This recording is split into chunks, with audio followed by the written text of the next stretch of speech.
effectivement soxna Aminata Tidiane Thiam nekkoon candidat ci élection présidentielle bu Côte d'Ivoire ñu prévoiroon ko ci mois wu octobre bi nga xamante ni moom la ñu daal di jëm mu waroon a jongante ak actuel président bi fa nekkoon di Alassane Ouattara nag nekkoon njiitum président depuis 2010 ginnaaw bi mu gañee ki nga xamante ni mooy Laurent Gbagbo 2015 ñu falaat ko 2020 Ivoiriens yi falaat ko muy troisième mandat boo xamante ni durée bi 5 ans la ci noonu nag Tidiane Thiam nekkoon na candidat ci élection yi ginnaaw gi nag la daal di gis ni dañ ko daal di génne ci liste électorale yi mu nekk loo xamante ni jur na coow bu rëy biir Côte d'Ivoire ñu bari ci ñi nga xamante ni ay partisans yu ci Tidiane Thiam la ñu ngi koy naqarlu ndax moo daal di jiite benn parti muy parti démocratique bi nga xamante ni moo nekk ci Côte d'Ivoire waaye boo xoolee ki nga xamante ni mooy Tidiane Thiam dafa am benn problème bu ndaw boo fa am ndax moom boo xoolee ci cëslaay gi Côte d'Ivoire la juddoo mu nga fa juddoo depuis 1962 waajuram bu góor nee nañ ci réewum Sénégal bi la jóge daal dem Côte d'Ivoire waajuram bu jigéen également nee nañ am na nationalité ivoirienne ginnaaw gi moom Tidiane Thiam en 1987 boobu mu ngi am ñaar fukki at ak juróom génnoon Côte d'Ivoire dem France daal di ut nationalité bu France ñu daal di ko koy jox ci procédure yi nga xamante ni ci la waroon a am nationalité bi dafa waroon a renoncer à sa nationalité ivoirienne ngir réewum France daal di koy jox nationalité considéré ko comme doomu réewum France ginnaaw gi lañ ko daal di defal biñ ko defalee sax daal di nañ ko publier ci lu ñuy woowee le journal officiel bi nga xamante ni moom la ñu jagleel réewum France jëm ci décret yi toutes les décisions yi nga xamante ni moom la njiitu réew mi di jël jagleel ko gouvernement bi jagleel ko réewum France boo xoolee sax communiqué mu ngi circuler sur les réseaux jamono yi te ñu publier woon ko ci journal officiel bi waaye ginnaaw gi ñu dox ba jëmmi jamono moom Tidiane Thiam mu dellu siwaat si réewam mu tombe ak contexte bi nga xamante ni si la ñu nekk mu am ay élections yi ñuy waajal mois d'octobre 2025 bi mu bëgg a nekk candidat ci la gis ni dafa am ay dispositions yoo xamante ni moom la ñu daal di teg ne ko doo nekk candidat ci élection présidentielle yi ñu tàmbalee ko ak lenn rek loo xamante ni moo daal di nekk jafe-jafem dafa am ci code yi tënk réewum Côte d'Ivoire muy article 48 bu code de la nationalité ivoirienne dafa ne tout Ivoirien majeur acquérant une nationalité étrangère perd de plein droit la nationalité ivoirienne maanaam bépp doomu Côte d'Ivoire boo xamante ni majeur nga maanaam am nga fukki at ak juróom-ñett ci say at fukki at ak juróom-ñett mooy 18 ans nga daal di am beneen nationalité feneen de suite da ngay daal di perdre définitivement nationalité bi nga xamante ni moom nga amoon ci réewum Côte d'Ivoire dootuñ la considérer comme doomu Côte d'Ivoire loolu moo dal ki nga xamante ni mooy Tidiane Thiam te mu ngi ko dal depuis 1987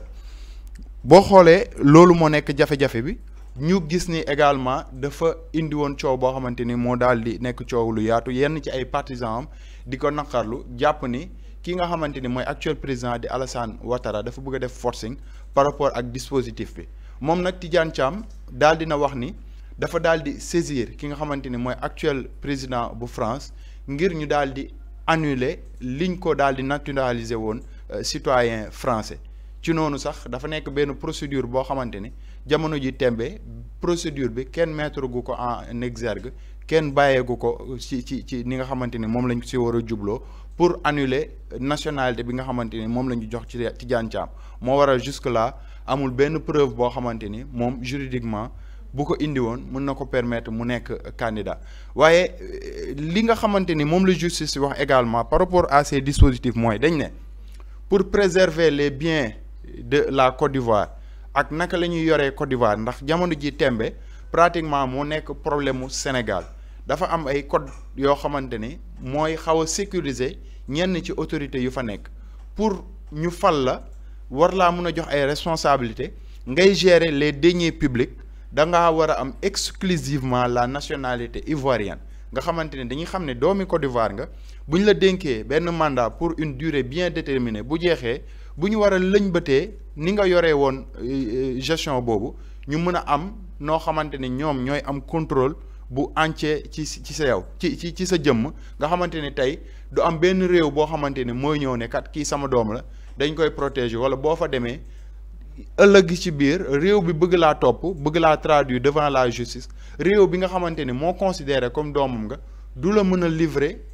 au pays d'origine bi nga xamante ni tey mooy sàkku ngir mën a jubli say mbir moo tax justice bu Côte d'Ivoire jàpp ni loolu lañ bëgg a sécuriser moo tax ki nga xamante ni mooy Tidiane Thiam duñ ko mën a considérer comme candidat je pense que ni sànq ñu ngi ci doon waxtaan en off daf ñuy pousser à ce que ñu war a mën a interroger wu par rapport ak situation actuelle bu réew mi tey Côte d'Ivoire ñu ngi wax ni du ñu mën a permettre koo xamante ni amul exclusivement la nationalité ivoirienne pour mu am ay ndomba tànk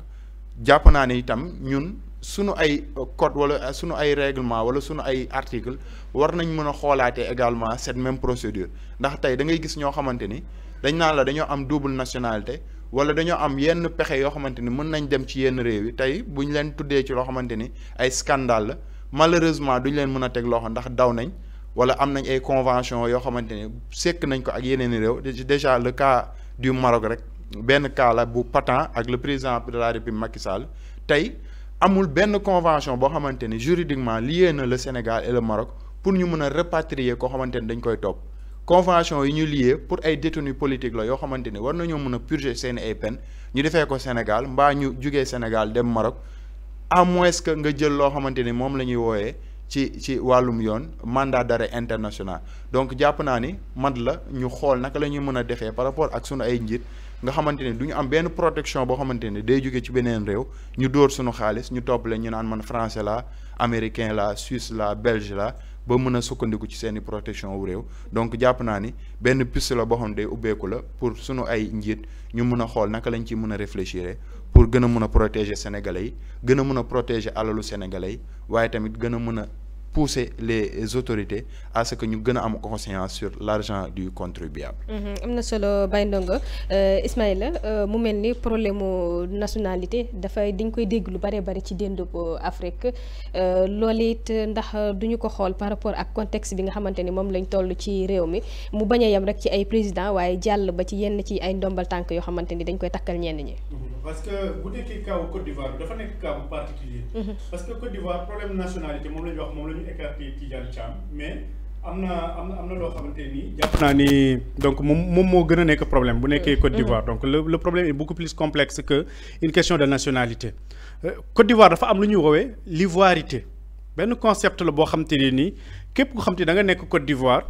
moo xam nga bëgg a nekk président de la République nga bëgg a am benn poste de responsabilité nga bëgg a nekk chef d'entreprise wala nga bëgg a nekk sax koo xamante ni bailleur nga da ngay yëngatu ci ay kër ak yooyu askan bi ñoom dañuy gëstu ba xam ndax yow ivoirien de souche nga maanaam sa ñeenti maam mën nañ nekk ivoirien ñu gis ni yow sa juróom-benneelu maam wala juróom-ñeenteelu maam du ñu ay ivoirien donc yow dañ lay exclure ci li nga xam te moom la ñuy woowee cette question de d'ivoirité là parce que ñoom jàpp nañ ni pour nga nekk ivoirien il faut nga nekk ivoirien say maami maamaati maam nekk ivoirien problème bi mu ngi commencé kañ mooy bi nga xamante ni le président Houphouët-Boigny def na 33 au pouvoir mu génn àdduna ñu war ko remplacer à l'époque le premier ministre s'appelait Alassane Ouattara moo nekkoon le premier ministre Henri Konan Bédié nekk le président de l'Assemblée nationale donc naturellement selon la loi Henri Konan Bédié moom moo waroon a remplacer ki nga xam te ni moom moo nekk moom mooy Félix Houphouët-Boigny à la tête du pays mais comme Alassane Ouattara moom moo nekkoon aux affaires moom moo nekkoon premier ministre également amoon na le goût du pouvoir pour que mu effacé wu Henri Konan Bédié ñëw jël le pouvoir c'était tout un problème donc il s'est éternisé au pouvoir donc il y a eu des événements yu fi xewaat entre temps benn coup d'état bi nga xam te am na en 1999 contre Henri Konan Bédié donc ñuy continuer di dawal ce concept d'ivoirité parce que même Alassane Ouattara donc il y a eu ce problème là ñu ci bëri doon wax ni moom mënul nekk président en Côte d'Ivoire parce que il a des origines burkinabé parce que donc loolu di ko kaas ba actuellement sax ñu bëri dañuy kaas ba léegi pourquoi moom mu nekk président de la République en Côte d'Ivoire alors que ñu bëri jàpp nañ ni c'est un burkinabé di fàttali aussi pays la boo xam te ne ni bu am doole la ci wàllum migration dafa bëri ay étrangers yoo xam te ñu ngi Côte d'Ivoire rawatina des burkinabé yoo xam te ñu ngi foofu donc loolu moo waral tey concept boobu noonu gars yi taxawal ko parce que dem nañ sax ba ni tey par exemple bu fekkente ni yéen ay locataire ngeen nekk ci benn situation bu leen leeree ni fi ngeen loué étranger moo ko moom bu ngeen dee grève boobu noonu dañ koy jàppe comme un acte patriotique def nañ ba yaa quelque temps ci ginnaaw gars yi dem di saytuwaat yenn entreprise yi di xool ndax ñi ko moom ce sont des Ivoiriens bu ñu dee wax ce sont des Ivoiriens mooy pas da nga am nationalité ivoirienne kese mais ndax t'es Ivoirien de souche ou pas bu fekkente ni yow t'es pas Ivoirien de souche parce que dañuy lëñ ba taar sa arbre généalogique bu fekkee t'es pas Ivoirien de souche ci la ñuy jëm nag xool naka la ñuy def ndax jéem a def ay protestation ay contestation ngir ñu nationaliser li nga xam te moom moo nekk sa entreprise jox ko des Ivoiriens defaat fi des campagnes yoo xam te ni campagne yu am doole la pour que des terres yoo xam te dañ ko attribué woon à des Burkinabés ou à d'autres nationalités ñu récupérer waat ko jox ko des Ivoiriens de souche. donc loolu ivoirité boobu noonu ce problème d'ivoirité ce concept là mooy li nga xam te moom moo nekk le vrai problème. Parce que la nationalité de Tidjane Thiam, la nationalité française de Tidjane Thiam, certes c'est un problème parce que la constitution moo ni faut être exclusivement ivoirien comme ni ñu koy waxee fii nii Sénégal faut être exclusivement sénégalais pour nga mën a prétendre à être président de la République mais aussi il y a des concepts yoo xam te ni c'est d'ordre sociétal ak yeneen yoo xam te ni bokkul ak li nga xam te dañ koy wax ci wàllu loi li ñuy wax ci wàllum droit mais yeneen i croyance la yeneen i ngëm-ngëm la yoo xam te ni société bi daf koy am ba dafay faciliter à un pouvoir donné mu écarter des personnes yoo xam te ni sont considérées comme des menaces pour le pouvoir parce que tey Tidjane Thiam fait partie de ces potentiels favoris yi nga xam te ni war na mën a jëlee Ouattara ci pouvoir bi donc naturellement on passe par cette loi mooy il faut être exclusivement ivoirien c'est un Français parce que il a la nationalité française ñu jéem a borox ndoolu foofu noonu pour dawal li nga xam te gëm nañ ko en termes de valeur sociale ak yooyu noonu écarter ko naturellement nga xam te dootul constituer une menace pour ki nga xam te moom moo nekk beneen le président sortant loolu di benn affaire beneen bi nekk aussi est-ce qu'on ne doit pas revoir tey ce concept de gan nga doxandéem nga fi nga dëkk ou pas parce que je rappelle que fii nii Sénégal fi ñu nekk nii gis naa dem naa fi benn commune boo xamante nii maire bi fa nekkoon il était originaire d'une autre ville du Sénégal ñëw fa di fa liggéey di fa jàngale di fa liggéey di fa daan dooleem ba nekk fa maire mais bi fa nekkee maire il a exercé difficilement son mandat parce que tout simplement il y a une partie de la population boo xam ne dañ koy xool bëtu doxandéem nga alors que ci menn réew mi la te pourtant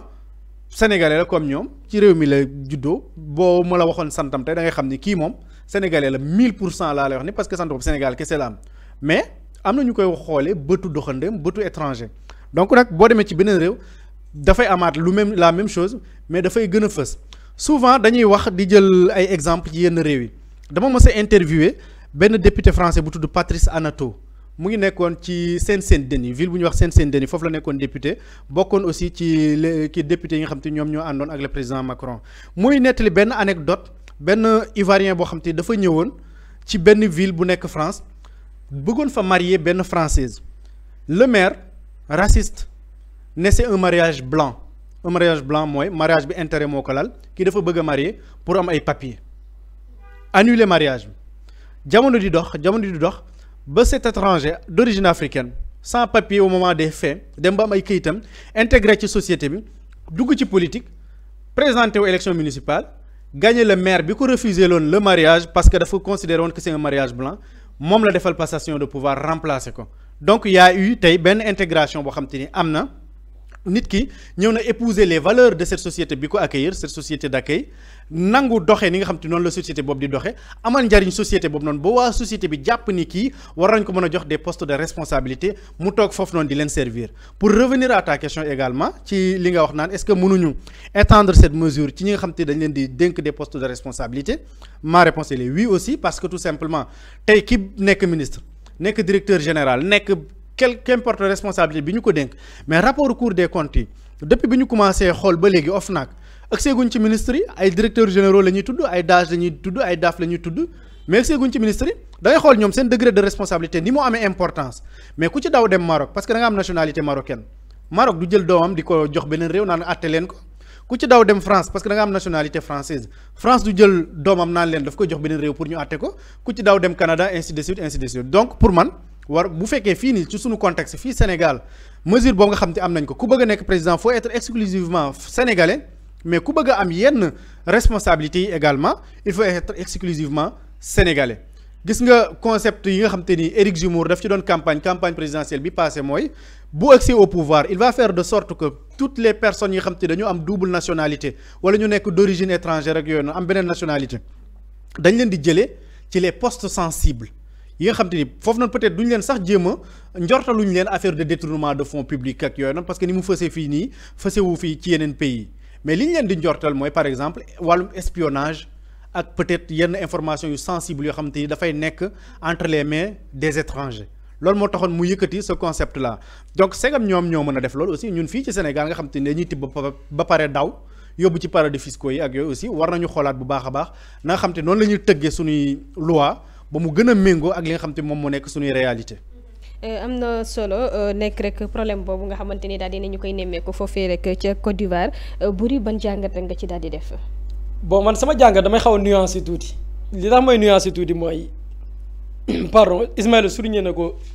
y a un problème culturel mais aussi problème législatif aussi dafay taxaw tey sur le plan culturel man dafa am loo xam ni sama analyse personnelle la d'accord uma ci